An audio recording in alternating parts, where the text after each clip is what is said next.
ভাৰতৰ এটা ৰহস্যময় মন্দিৰ। এই মন্দিৰলৈ গ'লে ভাল হয় চকুৰ বেমাৰ।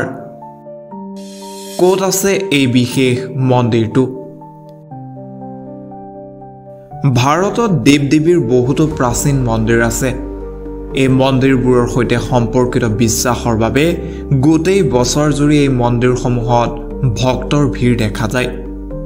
আপুনি জানেনে, ভাৰতত এনে এটা মন্দিৰ আছে য'ত দেৱী মাৰ দৰ্শন কৰিলে মানুহৰ চকুৰ সৈতে সম্পৰ্কিত সকলো সমস্যা নোহোৱা হয়।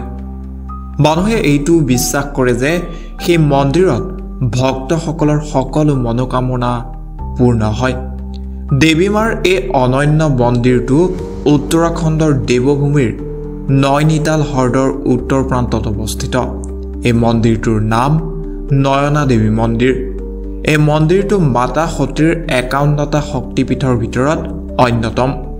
জনবিশ্বাস অনুসৰি যেতিয়া ভগৱান শিৱ মাতাৰ মৃতদেহ লৈ কৈলাশলৈ গৈ আছিল, মাৰ শৰীৰৰ অংশবোৰ বিভিন্ন স্থানত পৰিছিল।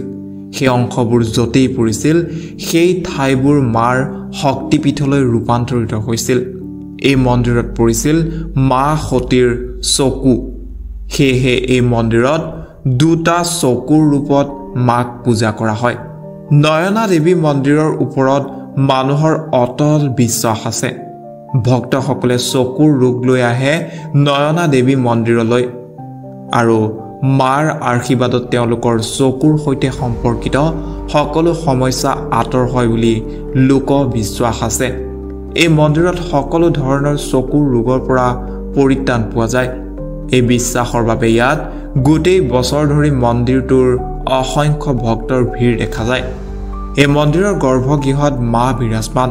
মাৰ সৈতে আছে ভগৱান গণেশ আৰু মা কালীৰ প্ৰতিমূৰ্তি।